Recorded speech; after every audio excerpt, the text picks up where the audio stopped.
Hello and welcome back to Trojan Sports Now. For this week's Trojan Profile, I'm joined by head coach of the men's tennis team, Scott Kidd. So, Coach, thank you so much for joining me today. Thank you for having me. So this is your second year at Troy. How has your time been here at Troy? It's been a great transition. This is home to me. Raised in Elba, Alabama. Went to school at Enterprise, so it's always nice to come back home. Family's here, so I was gone for quite a few years. Got married, lived up in Virginia, and then in Carolinas. Then moved back to Montgomery, and then of course just moved back from South Carolina. So it's great. So I'm very familiar with the place. It's like coming back home. Now you're the head tennis coach. What made you want to be a coach? It's interesting. When I got married back in '99, I was actually in education. I was administrator at a Christian school, and I just felt like I needed to do a different direction. So I went back and was doing a business degree, and just got connected back with the tennis community. Had been out of it for a few years, and I never lost the passion for it. I always kept up with it, and got door opened at King College for me to take a part-time head coach position, and from there it just I felt like I'm blessed. I just shot up, went there to North Greenville University, and then on to Auburn Montgomery, where I had such great success, and then to Clemson, and now here at Troy. So, and it's been a part of my life since I was a young kid. So, it's hard to take tennis out of me.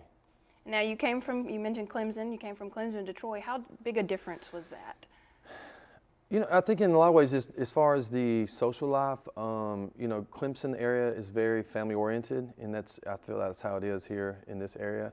So in that way, there was no big difference. Clemson's coached a bigger university and ACC, but for me, I think coming back to Troy was a challenge, and I like challenges. I wanted to take a program that has been successful, but was struggling a little bit, and I think it's amazing what me and the coaching staff and also the support of the administration have helped us accomplish just in a year and a half here in taking a program that had diminished out of the rankings, and now getting them back in the rankings and getting a lot of attention now. Now you were at AUM before Clemson, and you coached women. How different is it from going from women to men now? It's a big difference in some ways. And I always say that I was very successful coaching women. I won 7 national championships. I did coach men my last year at Auburn Montgomery. Won the national championship in 2010. But I think the biggest difference is basically with the women. I think I deal with more issues outside the sport and just getting them to be more focused in their matches, doing more personal things. With the men, I think it's just you're dealing with a lot of young boys who are just full of energy, experiencing college life, and just trying to keep them focused academically.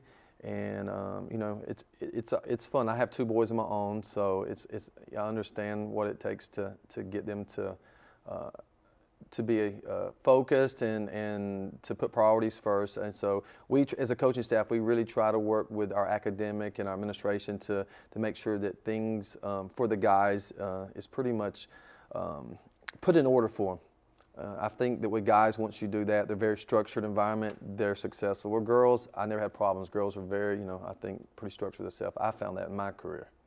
Now, how did you know, or what made you realize that Troy was going to be your next coaching spot? I didn't know. Raya, the women's coach here, has been a close friend of mine, and we've worked together in camps. She had worked with us at Clemson, and when the position came available, she contacted me, and knowing that I was from this area, and knew a lot of people here, she asked me would I be interested. And to be honest with you, Clemson had just given me a raise, and there was a lot of great things happening. Our program was very successful. So I just turned my application in, and I happened to be coming down to visit my family during that time, and Sandy Atkins, which is my supervisor, asked me to confirm an interview, and it really happened unexpectedly, but I always say things happen for a reason. So I'm glad to be out here, and it's been great experience so far. Now you've been coaching for almost 15 years. What have you learned while coaching? Patience. Patience. You're dealing with young teenagers that are now, a lot of times entering into adulthood. So I'm asked the question a lot, what's made you successful? And I think that for me, and I can speak for me only as a coach, it's important for me to not only have a great team, but to make sure that I create a family environment. When you have anywhere from 8 to 12 athletes on the team, and they're going to be spending 4 years together. It's important they get to understand each other, to know each other, and to know things about each other. You become a family, and I think that the coach reflects that, and that's one thing I try to instill in my team is that we're more than a team, we're a family. So when one of us hurts or one of us is struggling, we're all going to struggle, we're all going to hurt, we help them. And that's been one of the key components, I think, that throughout my career that's helped me be successful. And I was taught that from my family. I mean, coming from the South, that's a big thing here that we're taught is family values. And I think as a coach, it's important that we get to know our players. Every player I have has a different personality, they have different character, they have a different language, they come from different backgrounds. So having that one-on-one time with them on the tennis court, getting to know them, to understand them, allows me and my coach staff to coach them better in matches. And I think that once a player, whether it's a male or female, they trust you as a person, they're going to play for you. They're going to go out there and they're going to give all they can. And I think that's one of the things that we've really developed very quickly here at Troy is that family environment and that trust. And it's showing. That's why I think that one of the reasons we're being successful right now. Now, speaking of being successful, y'all are currently number 57 in the country. What does that mean to you? It means a lot. When you come out, for example, I came out this morning and I had one of my players that they're allowed to do some individual workouts, so some one-on-one outside the team practice. And he's sitting in front of the door. The office is locked, of course, but he was there early and he's studying. He's sitting in front of the door, and as I drove up, I was like, man, that's amazing. That's what motivates me as a coach is he was there ready to meet his coach and to try to improve. Right here in the middle of the season, we're 57, but he's like, I'm not good enough, I want to get better. And has one of the best records on the team. So it motivates me as a coach, and it thrills me that they're enjoying this experience. And, I've seen them, the sweats, the tears, the injuries, the pain, the long hours of traveling on the road. And, these guys had a mission this year, and that was to put Troy back in the rankings. But that wasn't their only mission. They wanted to win the conference. They want to go to NCAAs. They want to do good. It's a young team. I've been doing this for 15 years. I think maybe it's one of the most talented teams I've ever coached. And when you have a team that's young like this and so talented, in a lot of ways they're fearless. They really don't see maybe when they play a really good opponent, they could care less if they're ranked not. And I think that's why that we've played top 20 programs this year very, very closely is that they go out and they give their all. They don't care who they are, if they're SEC or ACC, in that. And what a great thing is that we had official visiting this week, and I thought was amazing. These kids love Troy. They're happy. They're so prideful. I read the things they post on Facebook. They're so happy to be part of something that's being successful now, and they contributing to that.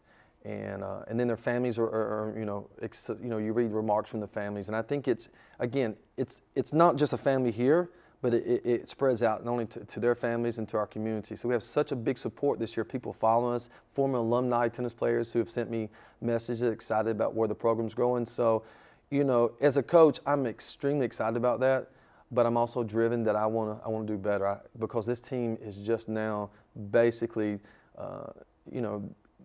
people have seen just a little bit of what they can do. This team is so talented, and I really believe in them. That we have so much more to offer, and hopefully the next few weeks we're going to step it up. I think that we can even do better. We hope to win the conference right now. That we're sitting in first place. We're the highest ranked team in the conference. But when it comes to conference, those things mean nothing. It's like I tell the guys, it's like starting the season over. Everybody wants a piece of you, and they want to beat you. So right now, I tell the guys I could care less about the ranking, care less about our 17-5 record, because that means nothing right now. Every team wants to beat us. And we have to be ready and prepared for every match. That's why we're out here training hard every day, wanting to get better. I think if we get to the point we get arrogant and we think, oh, we're ranked, we're the better than I think that's the opportunity that we can be beaten.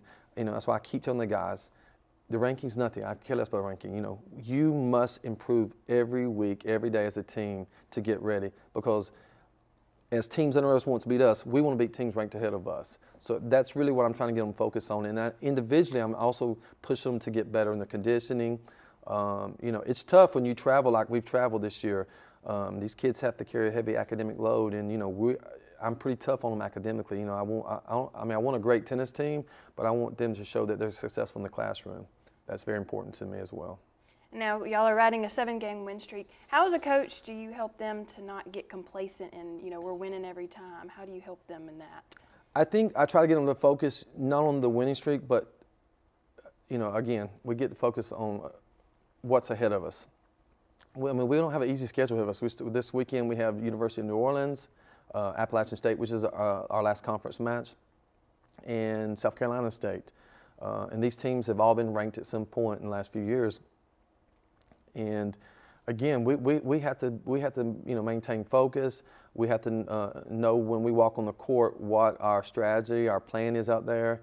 I tell the guys again, the past is the past. It's about this moment, about this time, and how we produce and work. And it's a team thing. Tennis is a unique sport.